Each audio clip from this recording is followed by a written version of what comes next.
हरियाणा की हर अपडेट के लिए बेल आइकन दबाएं और सब्सक्राइब करें STV हरियाणा न्यूज। राम राम नमस्कार, आप सब हरियाणा न्यूज देखने लाग रहे हो और मैं सोनिया सतानी आप सारा का घना स्वागत करूं छू हमारे इस खास बुलेटिन में। ता चलो इस बुलेटिन की शुरुआत करांगे आज की बड़ी अहम खबर की गेलिया। बड़ी अहम खबर तमाम दर्शकों ने बता दें, ठाडे मीह के बाद गुरुग्राम में बुरा हाल देखा गया और न्यू भी तमाम दर्शकों तम बता दें कि सड़कों पर लोगों ने नाव चलाई है। पानी बहुत घना भर गया, सड़कों पर चौगरदा पानी नजर आया। सेक्टर 27 और 28 की सड़कों पर लोगों ने नाव चलाई और प्रशासन तक दिखाया कि क्योंकि थारे दावे फैल होते नजर आए। शहर में चौगरदा ने जल भराव हो रहा है, लोग पानी में गोड्या पानी तक लिखड़ लाग रहे हैं। चौगरदा नाड़ा पानी दिखने लाग रहा है। तो तस्वीर भी हम आपने दिखाने लाग रहे सर। सवाल न्यू भी है कि शहर का यू हाल है तो गामा में क्यों होंदा होगा, गामा का भी हाल किस तरीके तो होंदा होगा। तो प्रशासन ने अड़े जो से तमाम जो सुविधा से देण की बात करी तो है, लेकिन ये आप तस्वीरों में देख सको क्योंकि प्रशासन के दावा की पोल खोलती हुई नजर आ रही है। सेक्टर 27 और 28 की सड़कों पर लोगों ने नाव चलाई। एक रोष स्वरूप लोगों ने न्यू बताया कि क्योंकि शहर में जल भराव की स्थिति है और क्योंकि लोग परेशान हो रहे हैं। तो बड़ी अहम खबर लोगों ने बताने लाग रहे सा, हमारे दर्शकों ने बताने लाग रहे सा। यू आप देख सको तस्वीरों में यह सोचने वाली बात है कि साइबर सिटी गुरुग्राम जो कि मिलेनियम सिटी के नाम था पूरे देश भर में घना प्रसिद्ध है, उसकी यह हालत हो रही है कि अड़े मी आ जा से ठाडा मी आ जा तो चौगरदा न पानी दिखे से, लोगों ने अपने दफ्तर जाने में परेशानी हो है और इसकी गेलिया आम जनजीवन भी क्योंकि अस्त व्यस्त हो जाए, बिजली के कट भी लागने लाग जाए। तो गड़ी जानकारी गेलिया मनोज वशिष्ठ हमारे संवाददाता हमारी गेलिया जुड़ गए से। मनोज, गुरुग्राम में ठाडा मी का कहर देखने में मिल रहा है, लोग नाव भी चलाते नजर आ रहे हैं। के अपडेट सही बताई, शहर में के की मोहन लाग रहा है?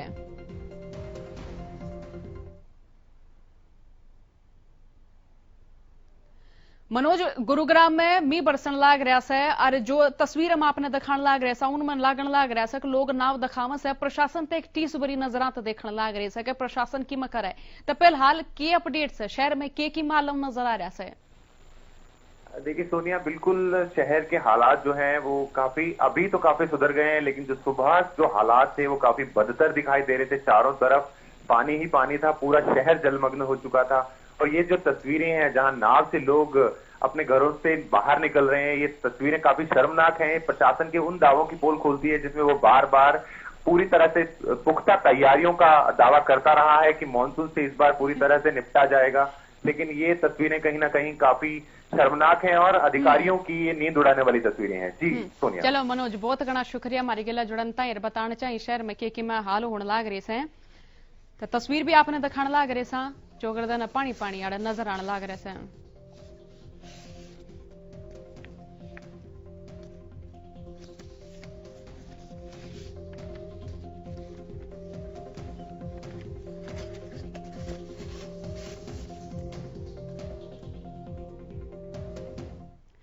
हरियाणा के 22 जिला में बीजेपी जिलाध्यक्षा की नियुक्ति होगी। सरीब हम आपने बताएंगे कि 22 जिला में कौन जिलाध्यक्ष हैं। तो आपने बता दें कि हरियाणा बीजेपी अध्यक्ष ओम प्रकाश धनखड़ ने इन जिलाध्यक्षों के नाम तय कर दिए हैं। रेवाड़ी में आधा दर्जन नेताओं ने पछाड़ते हुए हुकम सिंह ने रेवाड़ी बीजेपी जिलाध्यक्ष नियुक्त कराया है। इससे ढाला अंबाड़ा तय राजेश बतोरा, करनाल तय योगेंद्र राणा, सिरसा तय आदित्य देवीलाल, यमुनानगर तय राजेश खापड़ा, कुरुक्षेत्र तय राजकुमार सैनी और कैथल तय अशोक डांडा, जींद तय बात करा था राजू मोर, पानीपत अर्चना गुप्ता, सोनीपत मोहनलाल बड़ोली। इब बात जज्जर की करा तो उड़त विक्रम काद्यान से जिलाध्यक्ष, भिवानी तय शंकर दुपड़ से जिलाध्यक्ष, दादरी तय सत्येंद्र परमार से जिलाध्यक्ष और रोहतक तय अजय बंसल, नू तय नरेंद्र पटेल, पलवल तय चरण सिंह तेवतिया, फरीदाबाद गोपाल शर्मा और महेंद्रगढ़ तय राकेश शर्मा। गुरुग्राम की बात करें तो आड़े गार्गी कक्कड़ से, पंचकूला तय अजय शर्मा और हिसार तय कैप्टन भूपेंद्र सिंह और फतेहाबाद की बात करा तो औड़त बलदेव गिरोहा जिलाध्यक्ष नियुक्त करे हैं।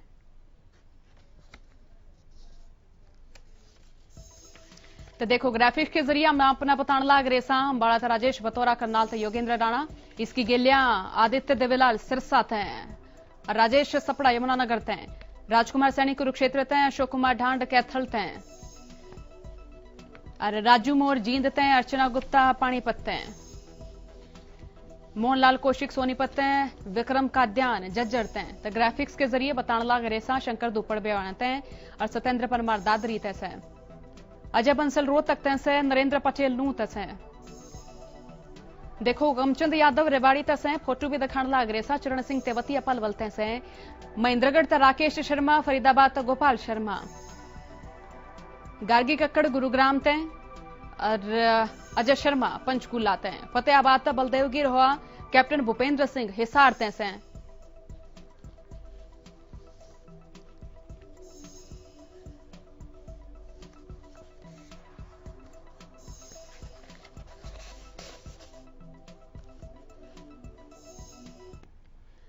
लॉकडाउन में हरियाणा सरकार की ओर तक आ गया कि सरकारी राजस्व घाटे तक जूझण लाग रही है, तो फिर बात आई कि प्रदेश में परिवहन व्यवस्था दोबारा दुरुस्त करी जावे और हमारे संवाददाता ने परिवहन मंत्री मूलचंद शर्मा तक खास बातचीत करी। उस बातचीत में उन्होंने घनी ये बात कही है। एक बात जो मुख्य बात से तो कोई है कि हरियाणा रोडवेज की बसा का किराया नहीं बढ़ेगा। और सुनो के बोले में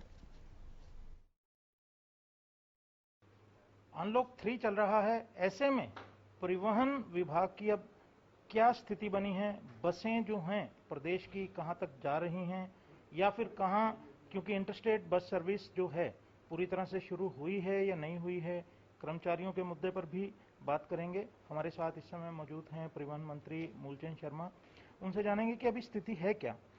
शर्मा जी ये बताएं कि जो अभी क्योंकि अनलॉक 3 है, लगभग सब चीज़ें खुल चुकी हैं प्रिकॉशंस के साथ, हमारी बसों की अब क्या स्थिति है? जब तक अनलॉक 3 में टूरिज्म नहीं खुलेगा, धार्मिक स्थल नहीं खुलेंगे, कॉलेज, स्कूल, कोर्ट, कचहरी जब तक ये पूरी तरह नहीं खुलेंगे, जब तक ट्रांसपोर्ट को पूरी तरह नहीं खोल पाएंगे। एक ये बताएं, क्योंकि इंटरस्टेट जो है एक्टिविटीज़ रहती हैं, लोग जाते हैं अपने परिजनों के यहाँ जाते हैं, काम से जाते हैं, इंटरस्टेट बस सर्विस हमारी पूरी तरह से शुरू हो चुकी है? नहीं, हमारे प्रदेश में जो है वो तो पूरी तरह चालू है। जिला की चल रही है? हाँ, जिले में चलनी है, एक दूसरे जिले जा रही है। जैसे मान लो अपने कुछ दिल्ली में जैसे नहीं जा पा रही, दिल्ली से बॉर्डर पर उतार देती हैं, जैसे गुड़गांव, फरीदाबाद, झज्जर, सोनीपत, ये सारी इंटर डिस्ट्रिक्ट जो है वो बसें हमारी चली हुई है और जहाँ जहाँ भी जरूरत है हम बस और चलाते हैं। इंटरस्टेट की क्या स्थिति है? दूसरे राज्यों में जा पा रही हैं बसें? नहीं, इंटरस्टेट की हालात अभी ठीक नहीं है। अभी हमें जैसे हिमाचल से, उत्तराखंड से, पंजाब से, अपना यूपी, दिल्ली से अभी हमको परमिशन मिली नहीं। ये बताएं कि इसके चलते, सबके चलते आपके खर्चे तो बरकरार हैं, घाटा फिर तो काफी बढ़ गया होगा? नहीं, खर्चा तो जहाँ ट्रांसपोर्ट का महकमा है, खर्चा तो बसें खड़ी हैं, सारी चीज वही है, सब चीजें, तो खर्चा तो रोडवेज का ट्रांसपोर्ट में आकलन किया जी कितना घाटा जो है? हर महीना बढ़ता है, 850 करोड़ के आसपास है, इसके ज्यादा ही होगा। शर्मा जी, ये जिस तरह से डीजल के अब दाम भी बढ़ रहे हैं और बसें क्योंकि आपकी पूरी भरकर नहीं चल रही, तो ऐसे में घाटा और भी बढ़ रहा होगा, तो कोई हमारे किराए बढ़ाए जाने प्रस्तावित हैं या हम उस पर विचार कर रहे हैं? नहीं, अभी कोई किराया हम नहीं बढ़ाएंगे। अभी तो सारी जो व्यवस्था, पहले ट्रांसपोर्ट को चलाने की बात करें, कोई किराया बढ़ाने का कोई इरादा नहीं। एक कर्मचारियों ने जो एक उनकी डिमांड्स को लेके काफी लामबंद हो रहे हैं, कोई उनकी आपने कॉल की है मीटिंग? हमने 2 सितंबर को इनकी सबकी मीटिंग बुलाई है, सभी जितने अपनी यूनियन है, सभी ट्रांसपोर्ट के अधिकारी हैं, उनकी मीटिंग को समस्या है तो बताएं। हड़ताल के लिए हड़ताल नहीं करनी, अपना प्रदर्शन नहीं करना, हड़ताल दिखा के भी हड़ताल कर रहे हैं, वो करने, ऐसा नहीं है। कोई मांग है तो करेंगे, कोई मांग सुझाव है, बढ़िया यूनियन को सुझाव देती है तो करेंगे। अरे ये कहेंगे हड़ताल और भी लोग कर रहे हैं, हम भी हड़ताल कर लेते हैं, ये नहीं है सर। भाई सारा देश दुनिया में हालात खराब है, कोरोना जैसी महामारी में पूरी में है, उस समय कुछ ट्रांसपोर्ट की बुरी हालत है, घाटे में महकमा चला हुआ है, तो इस हालात में कुछ ऐसे भी निर्णय जो समय के हालात से लिए, कुछ निर्णय ऐसे जो समय के साथ साथ लिए जाते हैं। शर्मा जी, मेरा अंतिम सवाल ये है, कोरोना काल के दौरान जिस तरह से आपने अपनी बसें पुलिस विभाग को दी, अन्य महकमों को दी, उसमें स्वास्थ्य विभाग भी था, दूसरे अन्य महकमे भी हैं, उसके आपने फंड्स की डिमांड भी की थी और आपने लिखा भी था, तो उसमें से कोविड के फंड में से विभाग को कुछ फंड मिल रहा है जिससे कि घाटा कम है? नहीं, हमने लिखा है कि हमें इसमें फंड दिया जाए। जैसे हमारी दूसरे प्रदेशों में बस गई हैं, यूपी बिहार तक बसें गई हैं। जैसे हमने महकमे को बसें दी, 10-10 बस हर जिले को दी हैं, हेल्थ को दी हैं, पुलिस को दी हैं। और हमने सारी चीज़ लिखी कि इस समय हमारे लोगों ने काम करा है और इसके लिए फंड हमें दिया जाए। मुख्यमंत्री दे देंगे 850 करोड़, जो भाई इसको मुख्यमंत्री करेंगे, भाई कहीं से दे, ये सब सरकार ही तो झेलेगी इसको। सरकार का है, सरकार का ही रोडवेज है, सरकार। अब जो इससे मान लो इतना बड़ा गाड़ सरकार झेलती है और सरकार ही फंड देंगे। मुख्यमंत्री का अधिकार है, कहना हमारा फर्ज है। शुक्रिया। तो आपने सुना कि बढ़ते घाटे के बावजूद भी अभी किराया बढ़ाए जाने का कोई प्रस्ताव महकमे का नहीं है। हालांकि जो घाटा है 850 करोड़ के आसपास जा पहुंचा है। और एक और बात महत्वपूर्ण यह है कि अनलॉक 3 होने के बावजूद भी अभी जो हरियाणा रोडवेज की बसें हैं पूरी तरह से नहीं चल पाई हैं। खासकर दूसरे राज्यों में सेवाएं जो हैं नहीं दी जा पा रही, क्योंकि वहां के राज्यों की अनुमति नहीं मिल रही, जिसके चलते सेवाएं पूरी तरह से लागू नहीं की जा पा रही हैं। हरियाणा न्यूज के लिए चंडीगढ़ से कैमरामैन संजय सिंह के साथ राकेश गुप्ता। तन्यून 26 अगस्त हरियाणा विधानसभा का मानसून सत्र शुरू होने वाला है। इस मार्फत हमारे संवाददाता राकेश ने बात करी से विधानसभा स्पीकर ज्ञानचंद गुप्ता ने। सुनो वह क्या कह रहे हैं। 26 अगस्त से विधानसभा का मानसून सत्र शुरू होने जा रहा है। कोरोना काल में शुरू होने जा रहे इस सत्र में क्या सावधानियां बरती गई हैं, क्योंकि जो एक लिमिटेड जगह है, ऐसे में क्या व्यवस्था बैठने की गई है ताकि जो प्रोटोकॉल है उसे फॉलो किया जा सके, ये हम जानेंगे विधानसभा अध्यक्ष ज्ञानचंद गुप्ता जी से।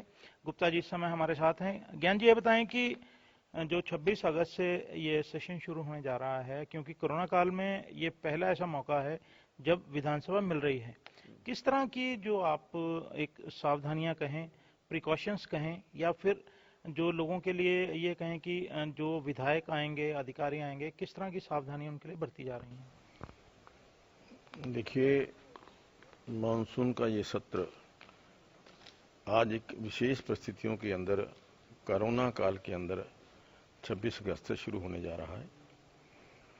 और इस सत्र के अंदर कोरोना को लेकर के हमने प्रयास किया है कि विशेष ध्यान दिया है कि जो नॉर्म्स हैं उन नॉर्म्स का पालन किया जाए। उनमें सबसे बड़ी बात रहती है सोशल डिस्टेंसिंग की। उस सोशल डिस्टेंसिंग को लेकर के हमने जो सिटिंग अरेंजमेंट है उसके अंदर बदलाव किया है। जो सिटिंग अरेंजमेंट है, जहां पहला एक डेस्क के ऊपर 2 लोग बैठते थे, 2 विधायक बैठते थे, अब वहां पर एक ही विधायक बैठ पाएगा। जो इससे ज्यादा विधायक होंगे, जो हमारी दर्शक दीर्घा है, जहां पर लोग पहले दर्शक आते थे, उनके अंदर हमने उनको एडजस्ट किया है और उनको भी वहां पर भी सोशल डिस्टेंसिंग के साथ हमने उनका अरेंजमेंट किया। एक ये बताएं कि ये तो सोशल डिस्टेंसिंग की बात हुई, जो उनके स्वास्थ्य के परीक्षण के लिए भी कोई निर्देश दिए गए हैं, चाहे अधिकारी हों, विधायक हों, या यहाँ पर जो ड्यूटी देने के वाले कर्मी हैं या फिर मीडिया कर्मी हैं, उनके लिए? हमने सभी, चाहे वो हमारे विधानसभा के कर्मचारी हैं या हमारे माननीय विधायक हैं, मंत्री हैं, सभी से निवेदन किया है कि वो अपना अपना कोविड टेस्ट जो है वो नेगेटिव टेस्ट की रिपोर्ट लेकर के आए, अपना टेस्ट वो जो है करवा करके आए। वो भी 3 दिन पहले का टेस्ट होना चाहिए, ताकि कोई भी संक्रमित व्यक्ति इस परिसर के अंदर एंटर ना कर सके। और संक्रमित व्यक्ति के एक संक्रमित होने से कोरोना बहुत कुछ नुकसान कर सकता है। तो हमारी ये प्रिकॉशंस है कि चाहे वो एंट्री के पॉइंट के ऊपर है, सैनिटाइजेशन की दृष्टि से, और अंदर भी मास्क और ग्लव्स को लेकर के एहतियात बरती जाएगी। ज्ञान जी, ये बताएं कि अभी तक जो है कितने स्टार्ट अनस्टार्ट जो सवाल आ चुके हैं, कितने कॉलिंग अटेंशन हैं, सरकार की तरफ से ऐसे कोई बिल आए हैं जो इस सदन में ये आगामी सत्र के दौरान पेश किए जाने हैं? देखिए, मैं समझता हूं कि लगभग 250 के करीब जो स्टार्ट अनस्टार्ट क्वेश्चन हैं वो आ चुके हैं। बहुत सारे क्वेश्चन अभी भी जो ट्रांसलेट बाद में हुए हैं उनके भी आने की प्रक्रिया जारी है। और उसके अलावा जो कॉल अटेंशन मोशन है, मुझे आज जानकारी मिली है कि एक ही सदस्य ने 12 कॉल अटेंशन मोशन जो है वो आज यहाँ पर दिए हैं, जो मैं समझता हूँ कि व्यवहारिक नहीं है। क्योंकि 2 दिन का सत्र है, एक दिन के अंदर एक कॉल अटेंशन मोशन ज़्यादा से ज़्यादा लगता है, तो 2 दिन के अंदर 2 लग पाएंगे मैक्सिमम। तो वो भी क्या, वो कौन सा कॉल अटेंशन मोशन है, इसकी क्या प्राथमिकता है, इसको देख करके वो सब हम तय करेंगे। एक जो प्राइवेट मेंबर बिल है, आज पहले तो विपक्ष के कुछ साथियों ने दिया था, फिर विड्रॉ कर लिया था, आज फिर दोबारा जो है आया, उसके ऊपर भी हम उसकी समीक्षा करेंगे कि क्या वो एंटरटेन करने के काबिल है या नहीं। सरकारी बिल आए हैं कुछ? अभी तक सरकारी बिलों की कोई सूची हमारे पास नहीं आई। पूरे प्रदेश में आशा वर्कर अपनी मांगा न लेकर प्रदर्शन करने लाग रही है और सरकार तो न्यू करने लाग रही है कि उन तक जोखिम बता दिया जाए और कोविड-19 में उनने जितनी सेवा लोगों की करी है उस सेवा के प्रतिरूप उन्हें कीमत ना कीमत सरकार की ओर सहायता जरूर दी जाए। तो देखो क्या कहने लाग रही है। मैं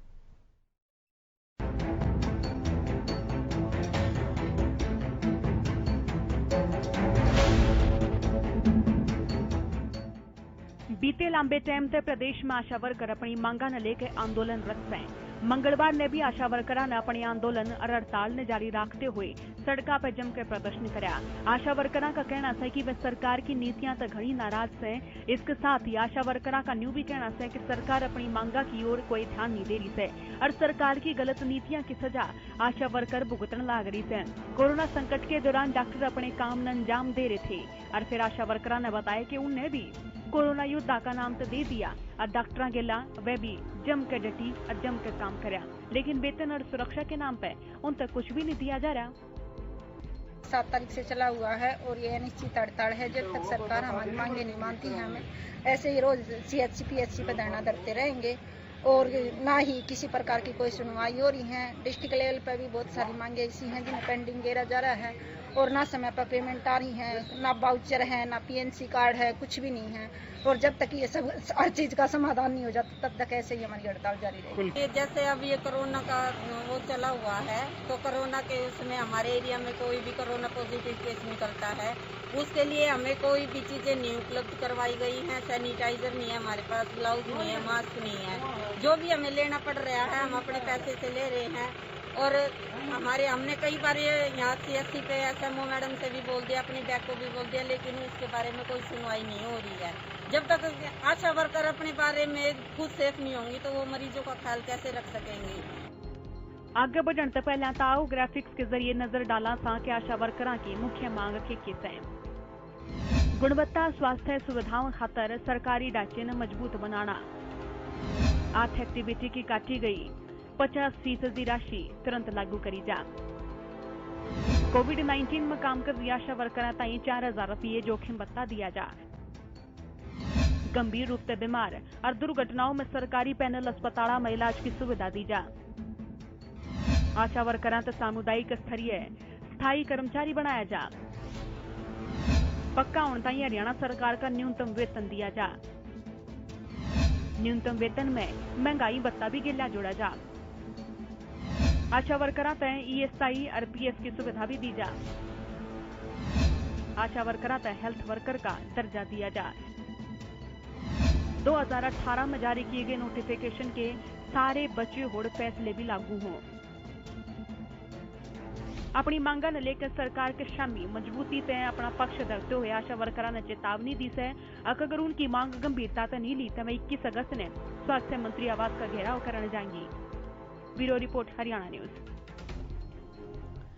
कुरुक्षेत्र के शाहबाद उपमंडल के लवदौरा के आधा दर्जन गांव मारकंडा नदी के उफान तय गणे डुबन की कगार पाए गए हैं।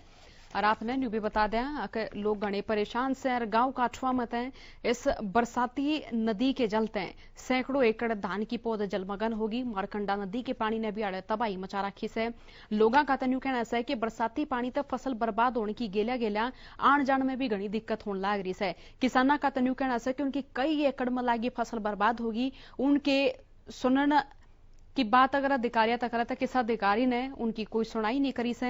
और न्यू भी कहना से सरपंच अमरिंदर सिंह का के प्रशासन ने मानसून से पहले दावे भी करे थे कि इस बार जल कटाव नहीं होगा, लेकिन हालात बदतर होने जा रहे हैं।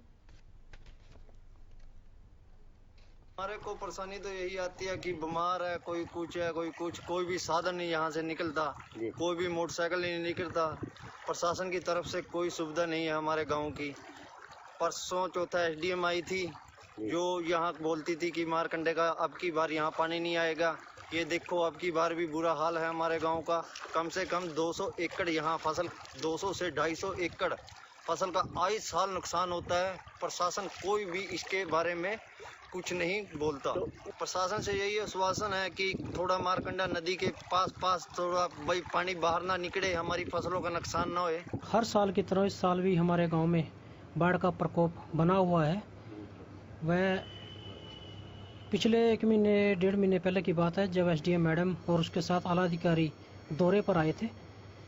उन्होंने भी हमें आश्वासन दिया था कि अब की बार शायद हम अच्छा कोई ऐसा सुझाव या ऐसा प्रयत्न करेंगे जिससे कि गांव में बाढ़ का प्रकोप थोड़ा कम हो। लेकिन हर तरह की तरह अब की बार भी वही वादे और वही उनके इरादे। अनलॉक के तीसरे चरण में माना जा रहा था कि देश और प्रदेश में कोरोना का आंकड़ा कम होगा, लेकिन कोरोना का आंकड़ा जो है दिन प्रतिदिन बढ़ता जा रहा है। और अनलॉक के बाद लोगों की लापरवाही सरकार और पुलिस पर भारी पड़ रही है। गरीब भिवानी के एसपी संगीता कालिया ने लापरवाही करने वाले लोगों तो 2 टूक कह दिया है कि अब शिकायत नहीं, केवल समझदारी का बचाव होगा। सरकार के फैसले के बाद मुख्य सचिव के निर्देशों का पालन करवाने खातर एसपी ने कहा है कि अब मास्क लगाना और सोशल डिस्टेंसिंग रखना बेहद जरूरी है। जब लोग सावधानी बरतेंगे तो पुलिस ने किस डाल की कार्रवाई करने खातर एक्शन नहीं लेना पड़ेगा। ज्यादा जब पुलिस लापरवाह लोगों पर कार्रवाई करे से या फिर जुर्माना लगावे से तो लोग शिकायत करें से, अगर पुलिस कर्मचारी गलत व्यवहार करें से। एसपी ने लोगों से मास्क और सोशल डिस्टेंसिंग का पालन करने की अपील करी से। जितना ज्यादा हो सकता है आप डिस्टेंस मेंटेन करें, सोशल डिस्टेंसिंग को मेंटेन करें। बाजारों में भी जितने भी आसपास दुकानें हैं वहां पर भी जो भी सोशल गैदरिंग के एरियाज हैं, चाहे वो पंचायत भवन है या फिर कोई मीटिंग पॉइंट है या आपने किसी शॉपिंग के लिए बाहर निकलना है, उन सब मुद्दों पे आप ध्यान रखिए कि किसी भी तरीके से आपकी सोशल डिस्टेंसिंग डिस्टर्ब ना हो। आप सोशल डिस्टेंसिंग को फॉलो कर रहे हैं। और यहाँ पर सिर्फ हमारा जो एक कंसर्न है वो यही है कि अगर पुलिस एक्शन मोड में है तो वो फिर चालान भी करेगी, मास्क चालान भी करती है, ट्रैफिक के चालान भी करती है, पब्लिक को थोड़ा सा स्टर्नली डील भी करती है। तो फिर पब्लिक को बहुत बुरा लगता है कई बार और छोटे छोटे इश्यूज बन जाते हैं कि हेड कांस्टेबल ने ऐसे बोला, एएसआई ने ऐसे बोला, तो उस लेवल तक चीजें आए ही ना। हमारे आज के इस सांझ के बुलेटिन में इतनी खबर से देखते रहिए हरियाणा न्यूज। राम राम।